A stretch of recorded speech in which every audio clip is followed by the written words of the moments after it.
The sound of metal striking metal echoed through the empty garage as Marcus wiped sweat from his brow, his calloused hands trembling slightly from exhaustion. 3 days without sleep, surviving on nothing but black coffee and determination. His daughter's medication wouldn't pay for itself. Without this car, he couldn't get to work. The dealership wanted $4,800 for a repair they claimed only they could perform, money he simply didn't have. What happened next would change not just his life, but challenge everything. Eliza Harrington, tech billionaire and automotive empire heiress, thought she knew about engineering, privilege, and the human spirit. If you're moved by stories of ordinary people accomplishing extraordinary things against impossible odds, hit that like button right now. And make sure you subscribe to see more incredible true stories that remind us what we're capable of when our backs are against the wall. Marcus Reynolds hadn't always been a single father working 3 jobs. 10 years ago, he'd been a promising mechanical engineering student with a full scholarship and dreams of designing revolutionary engine systems. Then came the accident that took his wife and left his daughter Lily with chronic health issues requiring expensive treatments. The scholarship disappeared when his grades slipped during the tragedy, and the degree remained just 15 credits from completion. Now, at 36, Marcus lived in a small apartment on the outskirts of Detroit with 8-year-old Lily. His 2009 Honda Civic was their lifeline. Transportation to his day job at the factory, his evening shift at the gas station, and his weekend work detailing cars. When the engine seized up on a rainy Tuesday morning, the mechanic at Harrington Motors, the only authorized service center within 50 miles, delivered the devastating news. It's the integrated timing assembly. Proprietary system. Can't be fixed by anyone but us, and parts alone are $3,000. With labor, you're looking at $4,800. Marcus knew engines. Despite his unfinished degree, he'd spent years tinkering with cars and reading every technical manual he could find. That can't be right. Let me take a look at it myself. The service manager laughed.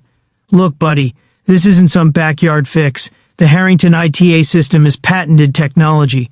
Even if you could figure it out, you'd void any warranty and probably cause more damage. 3 bus rides later, Marcus stood in his friend Ray's tiny garage, staring at his disassembled engine under harsh fluorescent lights. Ray had let him use the space in exchange for Marcus helping with other repairs on weekends. "You're crazy, man," Ray said, shaking his head. "Harrington Motors doesn't release repair specs to anyone. They make their money on service, not just sales." Marcus ran his fingers along the complex timing assembly. "Lily's treatment is next week. No car, no work. No work, no treatment." His voice cracked slightly. "I don't have a choice." For 3 days, Marcus barely slept. He studied every component, sketched diagrams, and researched similar systems online. The Harrington ITA was indeed unique. A marvel of engineering that improved fuel efficiency by 22% but required specialized tools and software to service. Or so they claimed. On the 3rd night, as he stared at the disassembled pieces spread across a tarp, something clicked in his mind. The system wasn't actually as revolutionary as they marketed it. It was clever, yes, but fundamentally it followed principles he'd studied years ago. With some improvised tools and a recalibration approach no one had tried before, it might just work. By dawn, his hands were black with grease, his eyes bloodshot, but the engine hummed to life with a sound smoother than it had made in years. Across town, in the penthouse suite of the Harrington Tower, Eliza Harrington reviewed quarterly reports with cold efficiency. At 32, she had multiplied her inherited wealth through shrewd investments in tech startups while maintaining iron control over Harrington Motors, the company her grandfather had founded. The automotive division's service centers were particularly profitable, thanks largely to the proprietary systems her engineers had developed. Systems that could only be serviced at Harrington facilities. The ITA service revenues are up 18% this quarter, her assistant noted. Eliza nodded with satisfaction.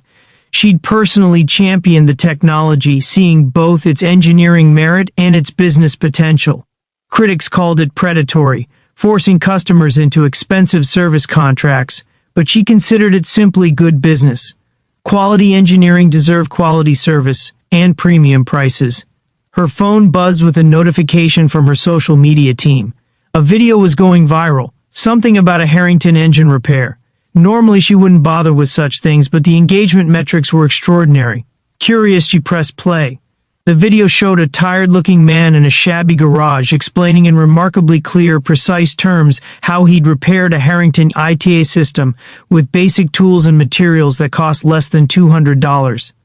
His knowledge was impressive, his innovations clever. But what caught Eliza's attention wasn't the repair itself. It was the moment the camera panned to a small girl in a wheelchair, clapping as the engine roared to life. "You did it, Daddy! Now we can go to my doctor." Something about the girl's smile pierced Eliza's carefully constructed armor. She found herself watching the entire 15-minute video, then reading the description, "Single dad, Marcus Reynolds fixes unfixable engine to get daughter to medical treatments." Harrington Motors wanted $4,800. He did it for $178.43. The comments section was a firestorm of support for Marcus and criticism of her company. Normally, Eliza would have called her PR team to manage the situation. Instead, she found herself searching for more information about this Marcus Reynolds. What she discovered surprised her. His abandoned engineering studies, his volunteer work teaching basic car maintenance to low-income communities, the accident that had claimed his wife and left his daughter with a rare neuromuscular condition, and most recently his growing YouTube channel where he demystified car repairs for ordinary people. The next morning, Marcus was changing the oil on a neighbor's car when a sleek black Bentley pulled up to Ray's garage. The woman who stepped out seemed entirely out of place in the working-class neighborhood. Designer suit, perfect posture, an air of authority that made even Ray straighten up. "Marcus Reynolds?" she asked, extending a manicured hand. "I'm Eliza Harrington." Marcus wiped his hands on a rag before shaking hers, recognition dawning on his face. "As in Harrington Motors?" "The same." Her eyes moved to the Honda Civic parked nearby, the subject of the viral video. "I'd like to see this repair of yours, if you don't mind." For the next hour, Marcus showed her exactly what he'd done, explaining each innovation and workaround. To his surprise, she asked intelligent, technical questions that revealed her own engineering background. She wasn't just the wealthy heir he'd assumed, she understood the technology intimately. "You realize you've essentially created a better service protocol than our own engineers," she finally said. Marcus shrugged. "I just needed my car to work." "For your daughter's treatments," Eliza said softly. "I saw the video." An uncomfortable silence fell between them. Marcus felt suddenly defensive. "Look, if you're here about patent infringement or something—" "I'm not," she interrupted. "I'm here to offer you a job." The proposal was unexpected, a position heading up a new division at Harrington Motors focused on creating more accessible repair options for their vehicles. A substantial salary, full benefits including comprehensive health insurance, and the opportunity to finish his engineering degree on the company's dime. "Why?" Marcus asked bluntly. "Your business model depends on expensive proprietary repairs." Eliza looked away for a moment. "My grandfather built Harrington Motors on the principle that quality should be accessible. Somewhere along the way, we lost sight of that." She met his eyes. "Your video has over 5 million views. People are inspired by you and furious at us. I could fight this from a PR angle, or I could recognize that you've exposed a genuine problem with our approach." Marcus wasn't easily convinced. "And if I wanted to make all Harrington repairs more affordable? To release service specifications to independent mechanics? That would cut into our service revenue significantly," she acknowledged. "But it might also build tremendous brand loyalty and open up markets we've been unable to penetrate." A small smile crossed her face. "I'm a businesswoman, Mr. Reynolds. I can adapt when shown a better way." 2 weeks later, Marcus stood nervously in a conference room at Harrington headquarters, presenting his vision for the Open Repair Initiative to the company's executive team. Lily sat in her wheelchair beside him, beaming with pride at her father. The program would fundamentally change Harrington's approach. comprehensive repair manuals available online, affordable parts sold directly to consumers and independent shops, and regional training centers to certify mechanics on Harrington systems. The proprietary technology would remain, but the artificial barriers to repairing it would fall. We'll lose service center revenue, one executive objected. Initially, yes, Marcus acknowledged, but our research shows we'll gain in vehicle sales, parts sales, and brand reputation. The math works out in our favor within 3 years. Eliza, sitting at the head of the table, watched the presentation with growing admiration. She'd known Marcus was intelligent from his video, but his business acumen surprised her. He'd thought through every aspect of the initiative, balancing technical requirements with financial realities. When the presentation ended, she stood. "Thank you, Marcus. And thank you, Lily, for sharing your father with us today." She turned to her executives. "This initiative launches next quarter. I've already approved the budget." The transformation of Harrington Motors over the next year became a case study in corporate adaptation. Sales increased as consumers responded to the company's new transparency. Independent mechanics embraced the certification program, and Marcus, now completing his engineering degree while leading the Open Repair Initiative, became the face of the company's evolution. For Eliza, the change was more personal. Working closely with Marcus challenged her assumptions about success, privilege, and purpose. She found herself spending time with him and Lily outside of work, helping with homework, joining them for movie nights, even learning basic engine maintenance from the master himself.